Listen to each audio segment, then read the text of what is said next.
দেখে নেব তার চোখে তুমি কেমন মানুষ, সে তোমাকে কেমন মানুষ হিসাবে দেখে, মানুষ হিসাবে সেই মানুষটি তোমাকে কেমন মানুষ মনে করে, কেমন মানুষ মনে করে।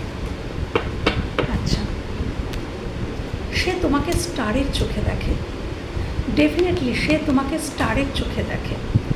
হ্যাঁ, সে তোমাকে স্টারের চোখে দেখে এবং সে এটাই মনে করে যে তুমি সবসময় ন্যায়বাদী, ন্যায় সত্যের জন্য লড়াই করো, তুমি সত্য কথা বলো এবং সত্য কথা শুনতেও চাও এবং সত্যের জন্য তুমি সব সময় লড়াই করো। হ্যাঁ, খুবই সম্মানীয় চোখে তোমাকে দেখে বন্ধুরা তোমার মনের মানুষ, এবং এটাও দেখে যে তুমি খুবই উদ্যোগী, সাহসী এবং কর্মোদ্যোগী, তুমি কাজ করতে ভালোবাসো, তুমি খুব সাহসী এবং তুমি হয়তো এখন বর্তমানে হয়তো নিজের জীবনে আরও বেশি উন্নতির দিকে